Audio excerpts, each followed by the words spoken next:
uma vez, bom dia a todos, a paz do Senhor Jesus Cristo. Vamos, neste momento, abrir as nossas Bíblias no livro do profeta Ezequiel. Livro do profeta Ezequiel, capítulo 8.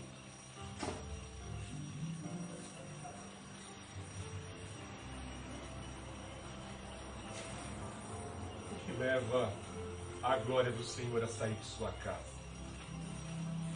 Leva o divórcio, que leva ao rompimento das relações, o que leva ao fim dos contratos. Muitas vezes fazemos esses questionamentos e as coisas estão tão claras e patentes que não nos damos conta. A palavra de Deus nos mostra o que leva a glória do Senhor a afastar-se de sua casa. Livro do profeta Ezequiel, capítulo 8, do verso 11 em diante. Profeta Ezequiel, capítulo 8, do verso 11 em diante. 70 anciãos da casa de Israel, incluído Jazanias, filho de Safã, estavam em pé diante das pinturas. Cada um tinha na mão um incensário, e o aroma de incenso subia em uma nuvem. Então me disse: filho do homem, viste o que os anciãos da casa de Israel fazem nas trevas? Cada um nas suas câmaras pintadas de imagens? Pois dizem: o Senhor não nos vê, o Senhor abandonou a terra. Também me disse: verás abominações ainda maiores que eles fazem. Depois me levou à entrada da porta do templo do Senhor, que está voltada para o norte, e ali estavam mulheres assentadas chorando por Tamuz. E ele me disse: viste, filho do homem, verás abominações ainda maiores que estas. E levou-me ao pátio interior do templo do Senhor, e lá estavam cerca de 25 homens à entrada do templo do Senhor, entre o pórtico e o altar, de costas para o templo do Senhor, e tinham o rosto virado para o oriente, e adoravam o sol, virados para o oriente. Então me disse: viste, filho do homem, por acaso essas práticas abomináveis que cometem aqui são pouca coisa para a casa de Judá? Depois de terem enchido a terra de violência, tornam a provocar minha ira. Vê, eles levam o ramo ao nariz. Por isso também agirei com furor. O meu olho não poupará, nem terei piedade, ainda que me gritem bem alto, aos ouvidos não os ouvirei. Senhor Deus Altíssimo, louvado seja o teu nome, meu Deus. Nessa manhã, a remanescente cristã Filadélfia te adora. Nessa manhã, Pai Santo, a remanescente cristã Filadélfia, ao ouvir essa exortação, treme, Pai Santo, porque tem temor da tua presença, porque tu és o único Deus, o único apto a julgar. Tu és santo, santo, santo. Ó Senhor Jesus Cristo, nosso advogado, toma as nossas causas, toma a nossa vida miserável e pecadora. Ó Santo Consolador, nos santifica nessa manhã.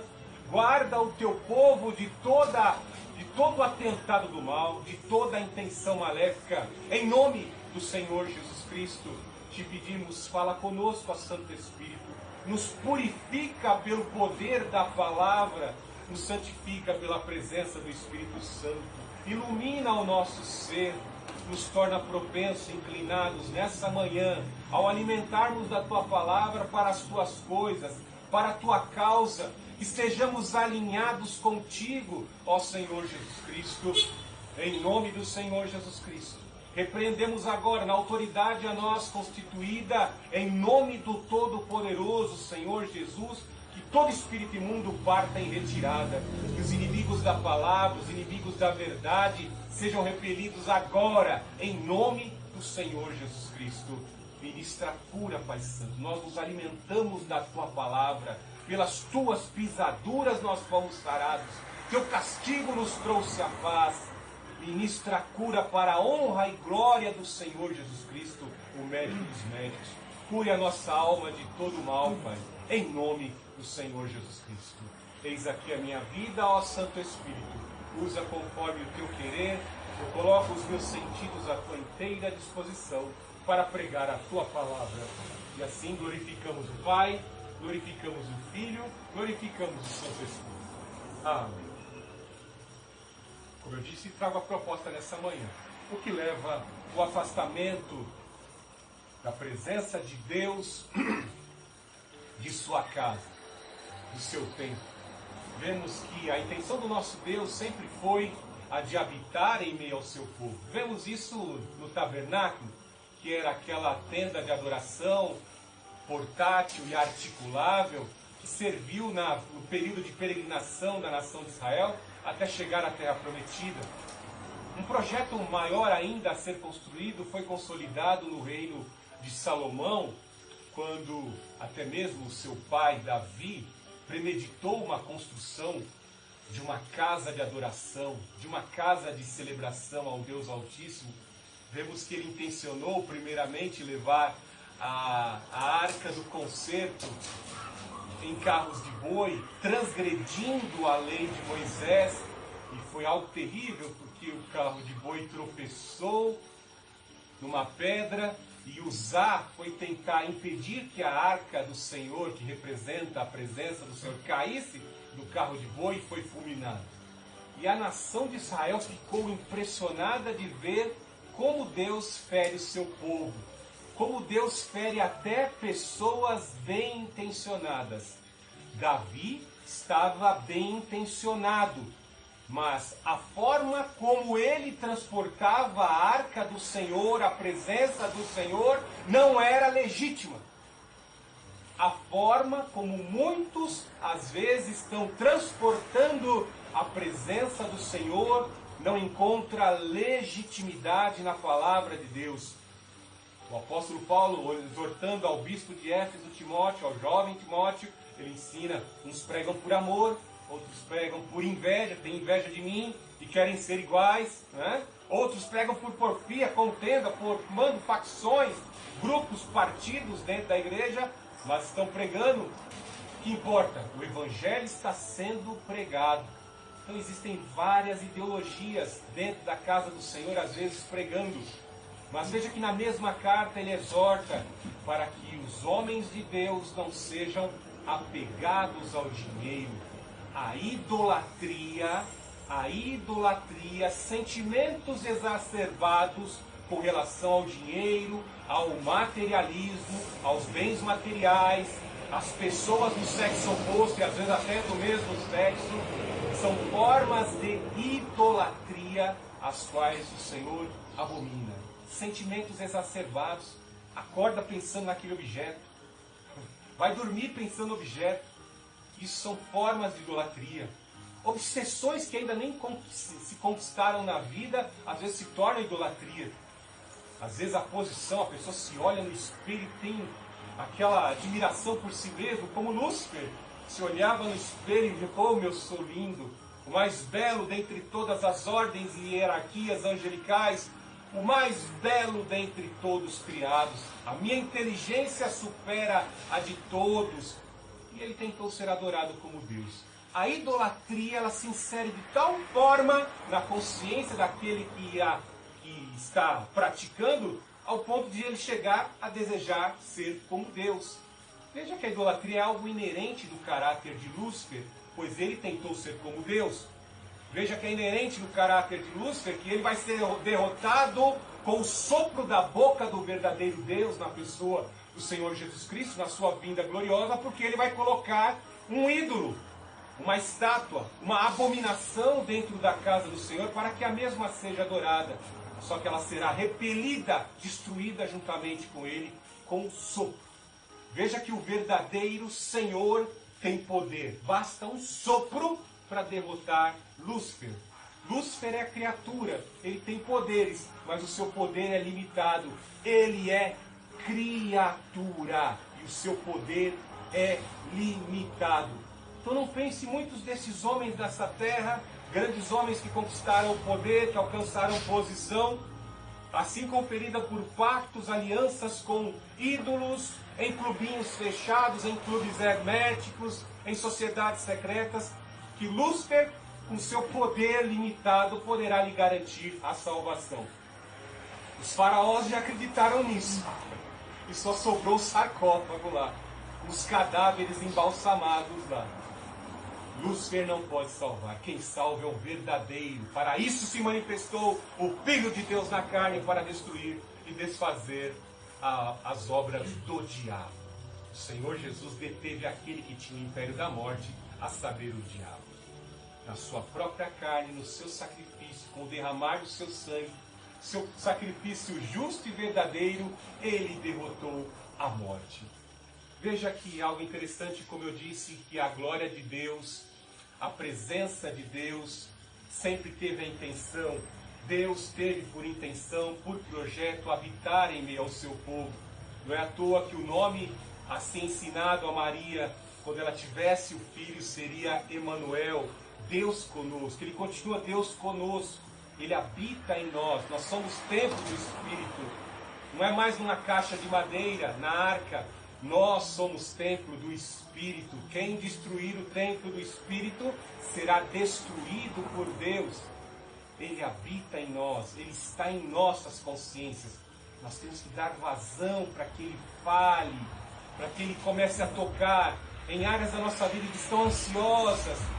Às vezes partes do nosso corpo se encontram debilitadas por alguma enfermidade. Nós temos que ser sensível ao poder do Espírito do médico dos médicos, do Senhor Jesus que está em nós, do grande guerreiro, do grande advogado que está sobre as nossas vidas. Ele está sobre as nossas vidas, em nossas consciências. Ele enxertou em nós, pelos ouvidos, a sua palavra que promove o milagre, a salvação, o livramento. Pois todo aquele que invocar o nome do Senhor será salvo. Com essa introdução eu trago à sua memória que Deus sempre quis habitar no meio do seu povo, no centro das nossas decisões, em nossas consciências.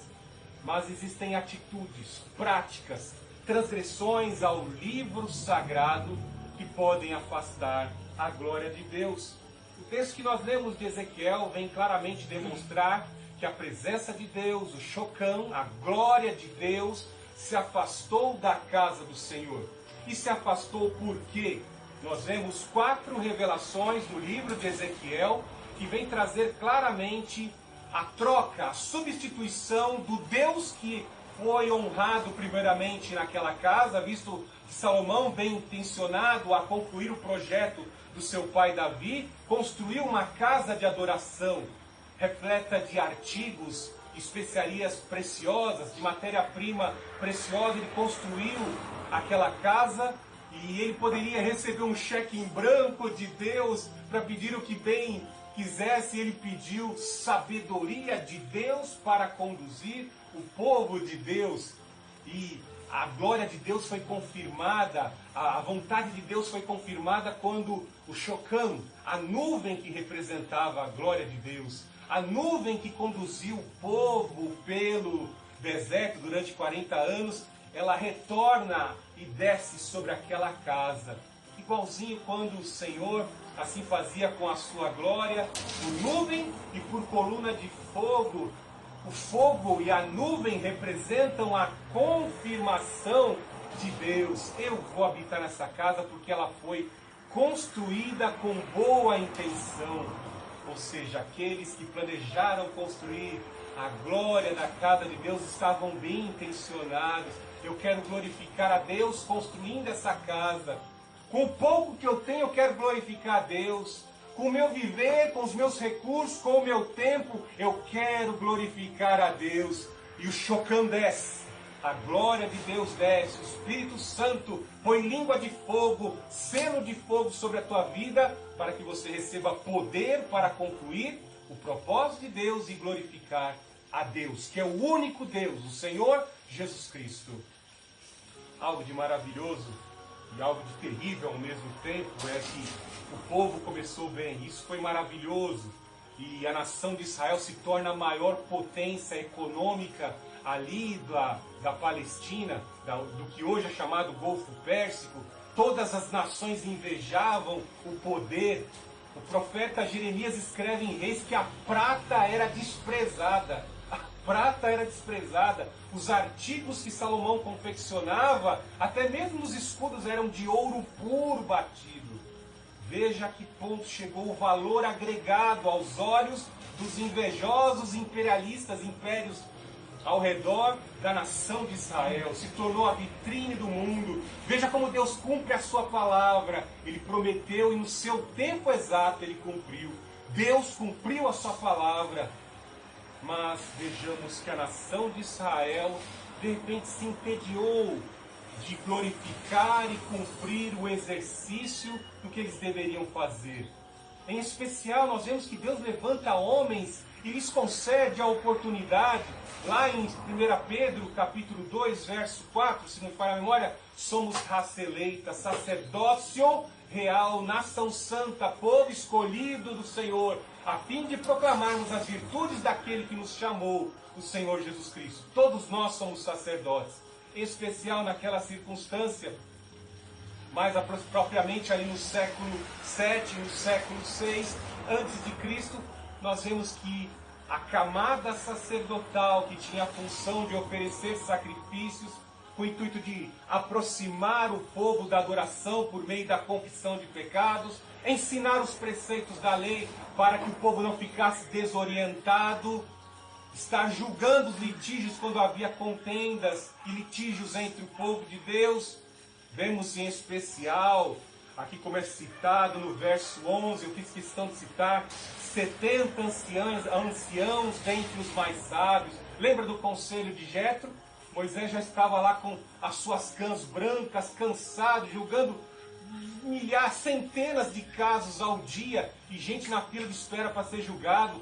E o seu sogro viu: que loucuras é essa que fazes contigo, Moisés? Você vai ter um estresse, vai ter um colapso. Separa 70 anciãos para te auxiliarem, dentre os mais sábios, dentre os mais conhecedores, para estar julgando as causas do povo, e você não fique tão estressado. Separe os mais dedicados na busca do conhecimento da lei. E Moisés teve sucesso nisso. Isso é a matriz da formação do sinédrio, dos 70 que mais conheciam a lei. O apóstolo Paulo fazia parte dos 72, do sinédrio, dos 70, que julgavam as causas de Israel em casos extraordinários de âmbito nacional. Lembre-se que o sinédrio se reuniu nas trevas. Aqui no verso 12 também falam que os 70 praticavam abominações contra o Senhor de noite, nas trevas. Lembre-se que o Senhor Jesus Cristo sofreu o plano de conspiração dos 70, do sinédrio, à noite. Vejam que essa casta de 70, ao longo da história, foi se corrompendo, se deteriorando. Veja o juízo que o apóstolo Pedro desferiu contra o sinédrio.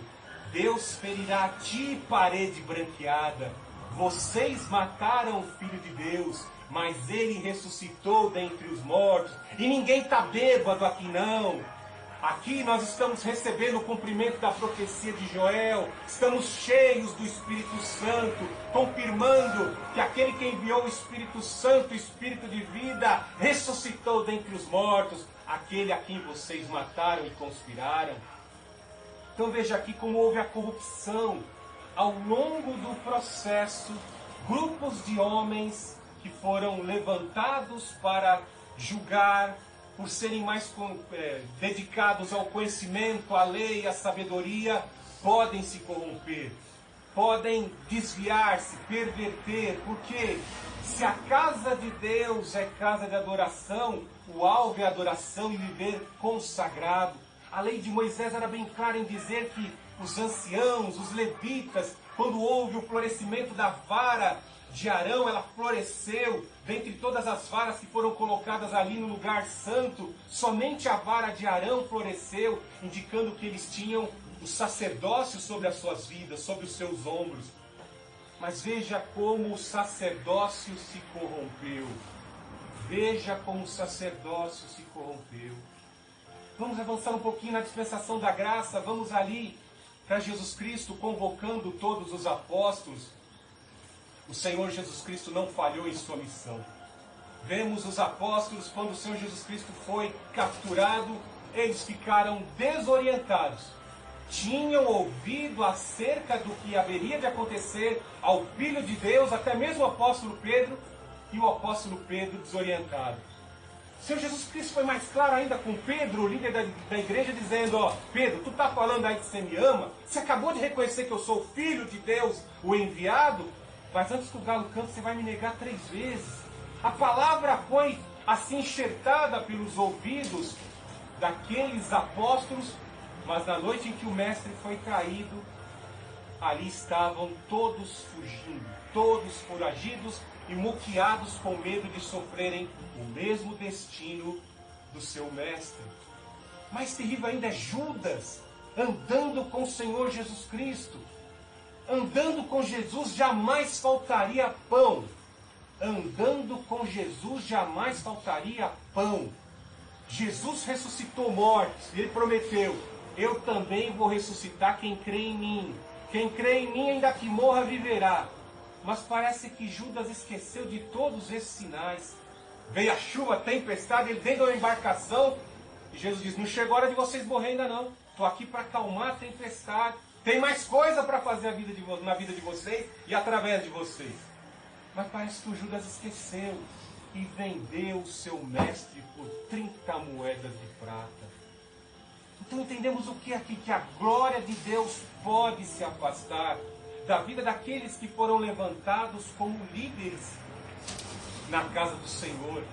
Isso é uma situação terribilíssima por se esquecerem. Aqui no Instituto Teológico de Filadélfia, eu costumo ensinar a todos os meus alunos: leiam uma vez por mês, pelo menos, a carta de Paulo, as epístolas pastorais, em especial a carta a Timóteo, para que eles nunca permitam que ídolos venham substituir a verdadeira adoração.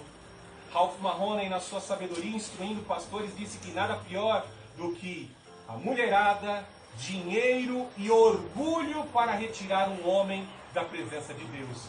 Foi algo do que nós já falamos aqui hoje, em outras palavras, às vezes o adultério. Você vai, talvez nesse exato momento, quando se fala em adultério, que é traição, entendendo que você é uma pessoa levantada para ser líder, você vai lembrar de alguns líderes aí que se corromperam, né? Cheio de pastor comunista. Você viu que a Mangueira vai apresentar na escola de samba esse ano? Né? Um pastor da Igreja Batista que vai ensinar Jesus na homenagem que a Mangueira vai fazer para Jesus, né? Para o falso Cristo, para o anticristo. Escola de samba, festa da carne homenageando Jesus, está homenageando o diabo. No carnaval passado, a escola de samba torturou Jesus, o diabo torturando Jesus. Jesus não precisa de ninguém para defendê-lo, não, porque ele tem todo o poder. Pilatos também pensou isso. Pilatos pensou: você não acha que eu tenho poder para te livrar? Jesus não precisa de nada disso. Então veja a que ponto chegou a consciência de homens que foram levantados para ser pastor. De repente ele está lutando com o inimigo, usando uma arma sutil do diabo e homenageando Jesus no carnaval. Tenha santa paciência. Se perderam no caminho como Judas, amantes do dinheiro. Judas roubava a bolsa de ofertas e tinha interesse político, porque ele andava do lado de Jesus e do lado dos zelotes, porque sabia: quando Jesus for rei, acho que eu vou ser ministro da fazenda.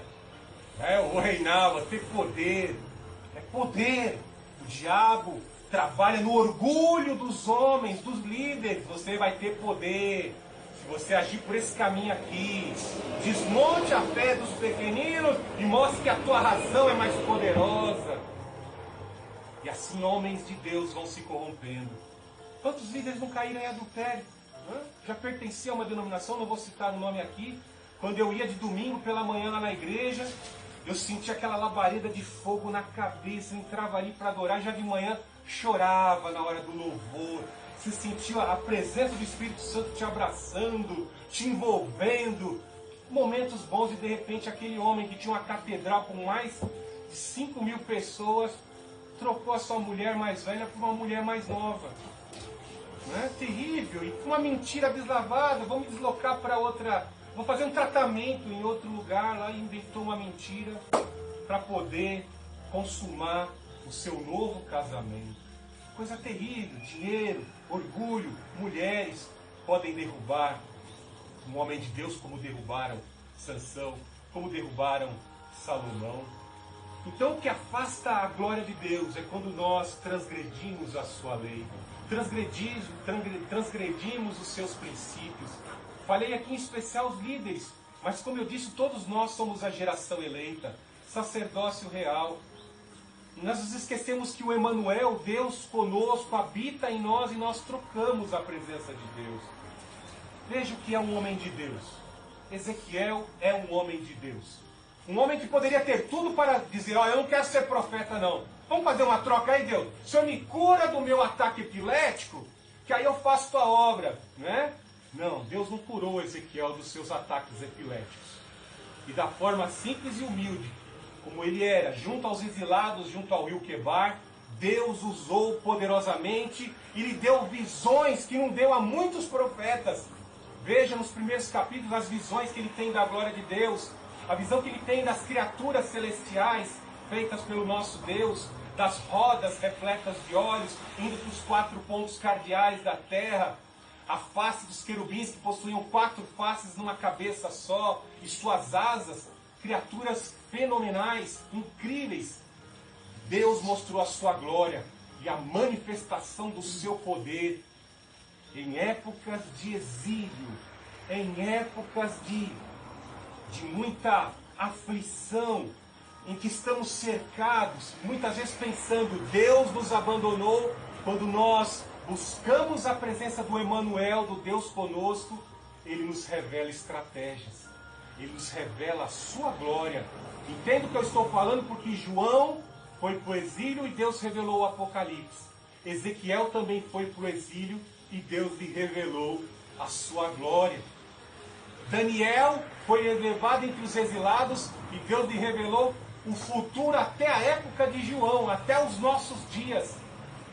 Então, quanto mais nós tivermos comunhão com esse Deus, adorando a esse Deus, mais a sua glória vai se manifestar em nós. Por que a glória sai? Veja algo terrível, porque a nação de Israel, em especial a nação de Judá, diz que a nação de Israel foi subjugada no ano 722 por Sargão. Seu filho Senaqueribe deu continuidade ao Império Assírio. Em especial no ano 605, houve a primeira incursão do Império Babilônico, que derrotou o Império Assírio e começou a reconquistar e retomar todas as áreas dominadas pelo Império Assírio. No ano 605 a.C., houve a primeira incursão de Babilônia contra Judá e Jerusalém. No ano 596 a.C., a segunda incursão. No ano 586, a terceira e terrível incursão, na qual o templo foi totalmente destruído. Todas as riquezas do templo foram levadas para a Babilônia. Já na época de Daniel, em 605 a.C., na primeira incursão, muita da riqueza já havia sido levada, paga como tributo e subordinação do rei de Judá ao rei Nabucodonosor. Parte da riqueza já havia sido levada, mas Deus está dando uma chance. Ou seja, tentando levar os reis de Judá a se submeterem a Deus para que não sofram a terrível e terceira. Nós foram 3 chances para fazer com que os líderes se alinhassem com Deus, voltassem para o conhecimento e a obediência da lei, para não sofrerem os terríveis infortúnios. Ocorreram 3 incursões, foi algo terrível. Ezequiel, o profeta, foi levado na segunda incursão, em 596 a.C. E muitos dos que foram levados exilados olhavam para trás e diziam, perdi minhas terras, perdi tudo. Por que Deus abandonou a casa de Israel? É muito comum isso, né? As pessoas têm a memória curta, em especial aqueles que estavam tão ocupados em cuidar das suas coisas dessa terra, dos meus bens, dos meus bois, das minhas vacas, da minha chácara, né? Quando perde tudo, ele pensa, poxa, mas eu fazia tanto bem, ajudava os pobres. Por que aconteceu tudo isso? Bem assim estavam as elites, em especial os sacerdotes. Veja o que Deus vai revelar para Ezequiel aí no capítulo 8, verso 12, que nós lemos. Então me disse, filho do homem, viste o que os anciãos da casa de Israel fazem nas trevas? cada um nas suas câmaras pintadas de imagem, pois dizem, o Senhor não nos vê, o Senhor abandonou a terra. Muito cuidado, porque às vezes você está tão familiarizado na tua forma mecânica de adorar, você está parecendo aquele padreco lá dentro da igreja católica, que bebe uma garrafa de uísque por dia, fuma um cachimbo por dia, fuma muito, né? Fica lá lendo os livros esquerdistas dele lá, né? Aí ele vai para a missa, ele nem prepara a mensagem, né? Ele já vai mecanicamente lá para a missa e vai rezar o mecânico. Ele não traz uma palavra nova para você, mas você fica lá, ele está acostumado, né? Bem assim os sacerdotes caíram nesse comodismo. Quer ver algo mais? Quer ver algo mais? Presta atenção nos demônios que estavam sendo adorados dentro da casa do Senhor. Coisa terrível. Aí se você fazer um contraste dos demônios que estavam sendo adorados dentro do templo de Salomão, você vai ver que são os mesmos demônios que estão dentro do Vaticano. Os mesmos demônios lá. A começar, você já assistiu a missa do Galo? Quando tem lá o Natal pagão na igreja católica, né? Que o Papa Francisco, comunista, pega o ostensório e aponta para a igreja. Osten, culto ao Deus Sol, ao Deus Shamash. Já viu o solzinho na batina dele? Você já viu a mitra que ele usa na cabeça? Não parece uma boca de peixe? É, uma mitra do sacerdote de Dagon. Toda sorte de demônios e ídolos pagãos que destruíram civilizações, estão dentro do Vaticano sendo cultuados até hoje. Quando o Papa toma posse, ele aponta aquele crucifixo vergado para o obelisco, para o pênis de Osíris, para o pênis de Baal. Né? Toda a arquitetura do Vaticano feita por arquitetos maçons pagãos. Aí quando olhamos para todo esse paganismo que está enfiado ali dentro do Vaticano, a gente vê aqui, encontra a resposta aqui. Então, o povo estava perguntando ao sacerdote, mas por que a glória de Deus saiu? Olha o templo, não acredito, o templo foi totalmente roubado, saqueado, destruído. Por que aconteceu isso? E aí nós vemos que o próprio Espírito Santo vem revelar aos seus servos. O próprio Espírito Santo vem revelar ao seu povo. Veja da importância que Deus tinha em revelar a verdade aos seus filhos, para que seus filhos nunca fiquem desorientados. E nunca fiquem perguntando, por quê? Por quê? Eu estou no controle. Pode haver pecado, o pecado pode ter dominado grande parte, mas tem sempre uma remanescente que eu vou ensinar a minha palavra e ela vai estar orientada a nunca se entregar aos ídolos. O Espírito em que vós habita sente ciúmes. Veja no capítulo 8, verso 1. No 6º ano do mês, no 5º dia do mês, estando eu assentado na casa, e os anciãos de Judá sentados diante de mim, sucedeu que a mão do Senhor Deus caiu sobre mim. Olha que maravilha, né? Quando eles estavam lá no exílio, com certeza os anciãos, que foram levados para o exílio lá na Babilônia, junto ao rio Quebar, se reuniam para compartilhar a palavra de Deus, a lei de Deus. É bem provável que deste pensamento dos anciões se reunirem em casa, surgiu a ideia da sinagoga, do local de ensino, para se ensinar a palavra de Deus, ensinar os mais jovens. Daí surge a palavra presbítero, dos presbíteros estarem se reunindo em casa e ensinando a palavra de Deus. Jesus Cristo mais ensinou do que realizou milagres. A palavra é ensinamento, a palavra liberta. E aí ficamos um tanto que impressionados aqui, porque vemos que o ser maior de todos, alguns acham aqui que é um anjo, mas eu não acho que seja um anjo, porque o profeta fala que é a mão de Deus. E ele vai descrever aqui quem é que vai pôr essa mão sobre os cabelos dele. É alguém que da cintura para baixo era fogo, e da cintura para cima era como latão reluzente. Alguns pensam aqui que é Hebreus 1,7, né? Os anjos, os espíritos são labareda de fogo. Não, aqui ele está falando claramente, veja no verso 2. Então olhei e vi algo como aparência de fogo, da cintura para cima era fogo, e da cintura para baixo era fogo, e da cintura para cima era como resplendor de metal reluzente. E estendeu a mão para mim, o que parecia uma mão e me pegou pelos cabelos. E o Espírito me levantou da terra e o céu. O que ele está dizendo aqui? Que é o Ruach Elohim, é o Espírito de Deus que se manifestou. Então esse varão aqui que aparece na frente do profeta Ezequiel é o Espírito de Deus, é um ato teofânico, é uma manifestação de Deus antes da encarnação do Senhor Jesus Cristo. É o próprio Deus, o Espírito de Deus, o Ruach Elohim. Veja algo interessante que o Espírito toca com a mão na cabeça dele e o leva, o transporta. Isso aqui não é projeção astral não, tá? Mas é um ato de Deus em se deslocar no tempo e no espaço e tomar Ezequiel e levá-lo ao passado e lhe revelar mistérios do passado. Entenda que profecia não é só revelar o que vai acontecer, porque existem mistérios na tua vida que às vezes você está perguntando, como muitos dos anciãos, por que a glória de Deus saiu? Por que aconteceu isso? Por quê? Por quê? Por quê? Né? Existem mistérios que ocorreram lá no passado e que necessitam de revelação. E o Espírito Santo começa a revelar um por um dos pecados abomináveis que eles praticavam. Veja o primeiro pecado terrível aí. Uma imagem que causa ciúme no verso 3. Né? Onde estava o assento da imagem do ciúme que provoca ciúme em Deus. O Espírito em que vós habita sente ciúmes.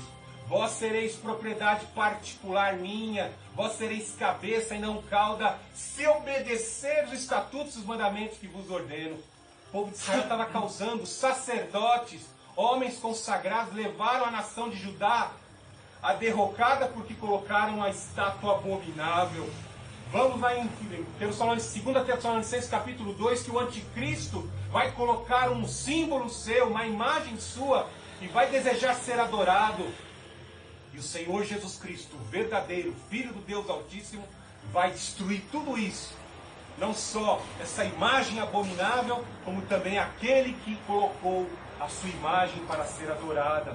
Então veja que o nosso Deus sente ciúme. Ele tem sentimentos, ele se entristece, ele é amor, mas ele também tem um ponto de saturação, em que ele assim desencadeia a sua ira. Então Deus, aqui ele é longânimo, ele está esperando o povo se arrepender. Tira essa abominação daí. E os homens consagrados continuaram mantendo aquela imagem abominável dentro do templo. Veja essa primeira revelação. Depois veja aí que ele fala do verso 6 em diante. E ele me disse, filho do homem, vês os que estão fazendo? Tudo isso em revelação. As grandes abominações que a casa de Israel faz aqui, para que eu me afaste do meu santuário. Olha que Deus está retardando a sua ira, esperando que os sacerdotes se convertam. Mas não, eles querem manter o que causa ciúme diante de Deus. E Deus está dizendo, eu vou sair do santuário. Eu vou sair do santuário. E o demônio que incutiu isso vai vir destruir vocês por Babilônia. Né? Mas verás ainda outras abominações. Note que nada fica escondido diante de Deus. Deus está vendo toda essa idolatria. Veja no verso 7. E levou-me para a entrada do pátio, e olhei, e havia um buraco na parede. Note que tudo isso está sendo feito em 4 paredes, dentro da casa do Senhor. Coisas praticadas pela liderança, pelos sacerdotes. Então olhei, no verso 8, e ele me disse, filho do homem, cava agora a parede. Note que na visão espiritual, Deus está dando força às mãos de Ezequiel, para colocar as suas mãos na parede e ir cavando. E quando ele cava, os seus olhos espirituais podem ver em visão. Existe uma porta, e por trás da porta, o que tinha? Veja no 9. Disse-me ainda, entra e vê abominações horríveis que eles praticam aqui. No 10.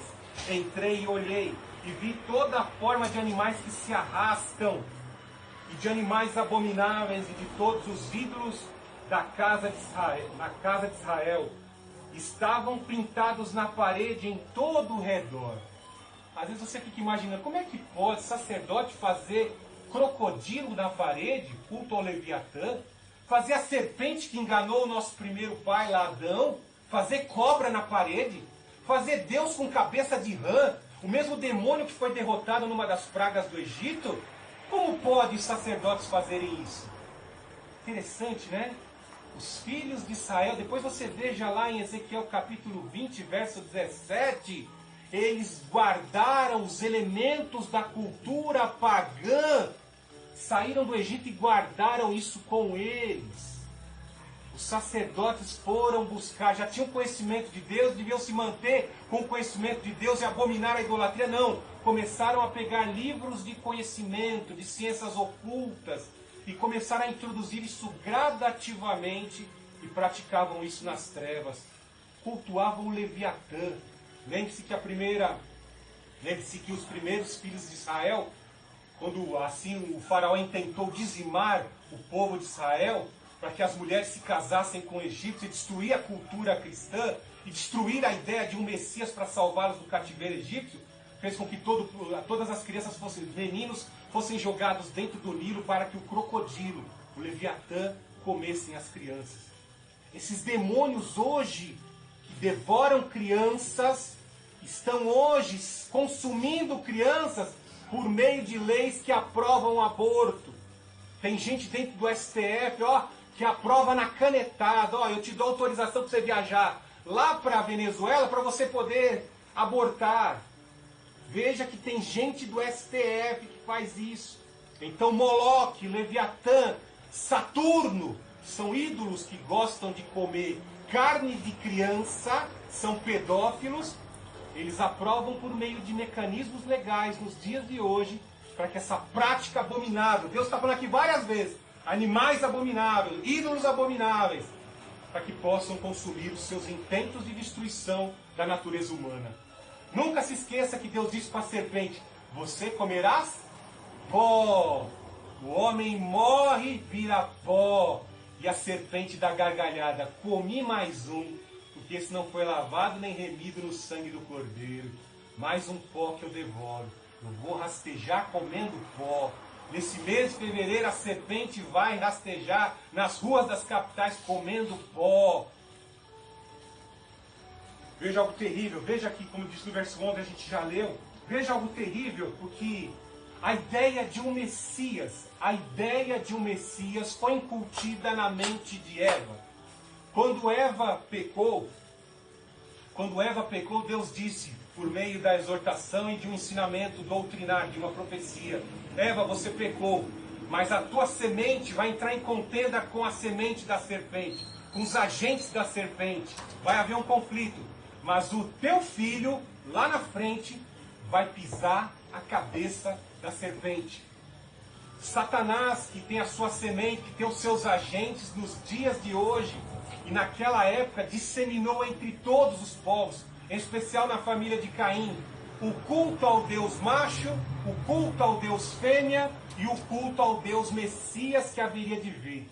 Como o diabo sabe que o filho de uma mulher vai pisar na sua cabeça, veja depois Apocalipse capítulo 12, que é aquele a quem o Senhor Jesus Cristo pisou na cabeça, o dragão, a antiga serpente. Então ele vai tentar criar uma paródia de Jesus. Você já notou que lá na cultura pagã egípcia tem um deus macho, com o pênis ereto, e tem uma deusa fêmea? Aí a indústria hollywoodiana fizeram até um filme para homenagear esse demônio, a deusa Ísis. Lembra? Nos anos 70, os mais novos não vão lembrar, mas tinha a deusa Ísis lá, que era uma deusa do bem, ajudava lá um grupinho de amigos, né? Então tem o deus macho, o deus fêmea e um deus Messias no Egito. Eles acreditavam no Horus. O faraó acreditava que era o filho do deus Horus, o Messias do Egito. Por isso que ele era adorado. Satanás enche de orgulho o coração dos homens para que eles desejem adoração. Vemos que tão logo Deus trouxe essa profecia para Eva, Eva já pensou que Sete ela significa juramento. Ela já pensou que o Sete ia pisar a cabeça da serpente e reparar todos os danos do seu pecado. Mas não era em Sete, era na linhagem de Sete até chegar em Davi e no Senhor Jesus Cristo, que haveria de se cumprir essa profecia. Então vimos ali na época da Torre de Babel, nós vemos Nimrod. Ele tinha uma amante chamada Semíramis. Ela era uma bruxa que invocava espíritos demoníacos, abria portais para conferir poder na vida dela e na vida de Nimrod. Conta-se aos documentos históricos que Nimrod foi morto por Sem, que o matou, né? E ela assim, a Semíramis, por ser uma bruxa ritualística e prostituta, ela não teve um filho de Nimrod, ela teve um filho de um sacerdote, que também era bruxo, e nasceu Tamuz. Tamuz foi caçar na floresta, e quando ele foi caçar, ele foi morto por um javali. Quando ele foi morto por um javali, as mulheres choravam por Tamuz, fizeram pranteamento, né?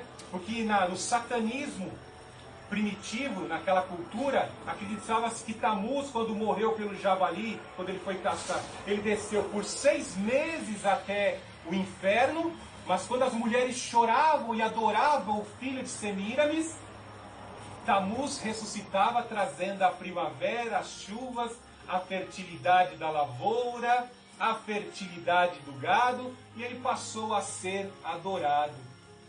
Também ele se mistura com Osíris, porque o Osíris travou um combate. Tudo isso é mitologia esotérica pagã.